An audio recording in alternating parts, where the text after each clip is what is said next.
Assalamualaikum warahmatullahi wabarakatuh. Perkenalkan, nama saya Saidah Nur Fitria dengan NPM 201063100530. Saya berasal dari kelas 3D, program studi Pendidikan Matematika, Fakultas Keguruan dan Ilmu Pendidikan, Universitas Singapura Bangsa Karawang. Video ini saya buat untuk memenuhi ujian tengah semester mata kuliah Pengelolaan Pendidikan yang diampu oleh Bapak Dr. Haji Dadang Rahman Munandar MPD. Selamat menyaksikan. Pada kali ini saya akan menjelaskan mengenai Merdeka Belajar Kampus Merdeka atau yang biasa kita kenal sebagai MBKM. Nah, teman-teman tahu nggak sih apa MBKM itu? Nah, MBKM di sini adalah salah satu kebijakan Menteri Pendidikan dan Kebudayaan yang bertujuan untuk mendorong mahasiswanya untuk lebih menguasai berbagai keilmuan untuk memasuki dunia kerja. Nah, MBKM di sini adalah konsep baru yang diterapkan pada perguruan tinggi agar mahasiswanya mendapatkan kemerdekaan dalam belajar. Nah, selanjutnya kita masuk ke tujuan MBKM.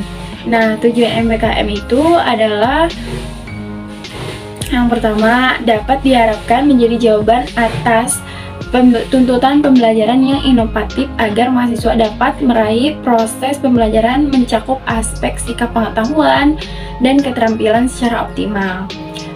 Serta selalu relevan. Kemudian kampus Merdeka ini merupakan wujud pembelajaran di perguruan tinggi yang otonom dan fleksibel. Nah, sehingga dari sinilah tercipta kultur belajar yang inovatif, tidak mengekang, dan sesuai dengan kebutuhan mahasiswanya sendiri.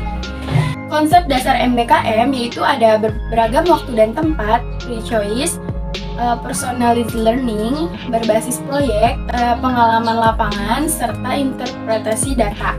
Nah, di sini untuk yang pertama ada beragam waktu dan tempat. Di sini itu adalah proses belajar bukan hanya di dalam kelas. Durasi di kelas jadi berkurang karena banyaknya waktu belajar di luar ruangan.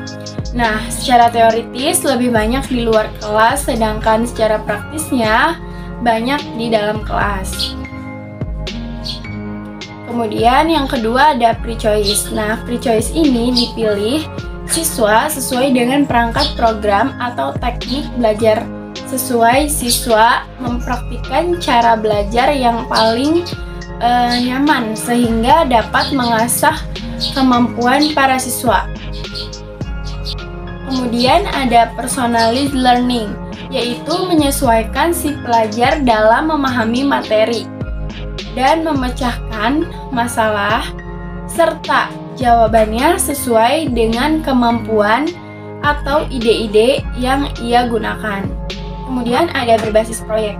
Berbasis proyek ini yaitu siswa diajak untuk menerapkan keterampilan yang sudah dipelajari dalam berbagai situasi. Misalnya, belajar dengan cara bagaimana sih instalasi komputer, memecahkan kode, struktur, dan coding. Kemudian ada pengalaman lapangan. Pada edukasi 4.0 ini akan banyak pengalaman lapangan, sehingga sekarang di sekolah sudah dipraktikkan di dalam dunia kerja. Kemudian yang terakhir ada interpretasi data. Peran big data yang sangat sentral dalam memecahkan masalah yang ada. Data tersebut bisa digunakan sesuai dengan kebutuhan untuk menganalisis sejumlah masalah untuk menjadi solusi.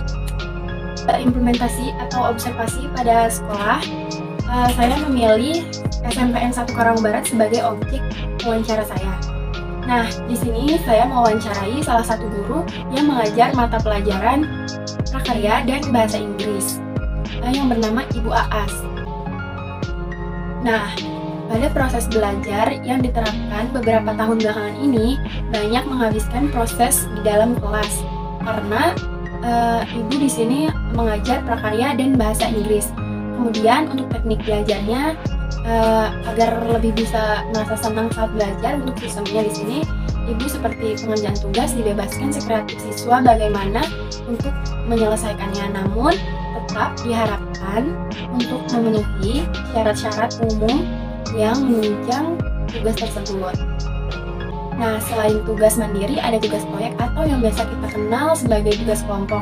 Di sini Ibu Aas lebih menyerahkan semuanya kepada siswa untuk mengembangkan ide-idenya, namun tetap dalam bab yang telah Ibu tentukan. Kemudian Karena saat ini bukan hanya dunia pendidikan ya yang mengalami perubahan dalam cara belajar. Pada situasi seperti ini, semuanya diwajibkan untuk bisa mengaplikasikan teknologi dengan baik. Dengan begitu dapat disimpulkan bahwa dari beberapa konsep MBKM ini telah diterapkan di SMPN 1 Karawang Barat, meskipun belum semuanya terpenuhi karena terkendala situasi saat ini, yaitu pandemi COVID-19. Namun secara garis besar untuk penerapan MBKM ini sudah diterapkan di SMPN 1 Karawang Barat. Kemudian ada kebijakan MBKM. Yang pertama, mengubah PTN sektor menjadi sebuah PTN BH. Yang kedua, adanya penyederhanaan akreditasi di perguruan tinggi. Yang ketiga, adanya pembukaan prodi baru. Yang keempat, adanya kegiatan 2 semester di luar kampus. Kemudian ada implementasi MBKM. Di sini magang atau praktik kerja, kemudian ada proyek di desa, kemudian ada pertukaran pelajar, lalu mengajar di sekolah, ada penelitian riset, kegiatan wirausaha, studi atau proyek independen, serta proyek kemanusiaan. Kampus Merdeka adalah kebijakan baru yang memberikan kebebasan dan otonomi kepada lembaga pendidikan dan merdeka dari birokrasi yang bertujuan agar mahasiswa nantinya memiliki kemampuan untuk menguasai beragam keilmuan yang berguna di dunia kerja. Nah, program Kampus Merdeka ini dilahirkan dari banyaknya keluhan di sistem pendidikan. Salah satu keluhannya yaitu soal banyaknya peserta didik yang dipatok atau dituntut untuk nilai-nilai tertentu. Nah, Kampus Merdeka terdiri dari beberapa konsep yang sudah dijelaskan saya tadi di atas. Nah, programnya itu seperti beragam waktu dan tempat, free choice, personalized learning, pengalaman lapangan, dan interpretasi data.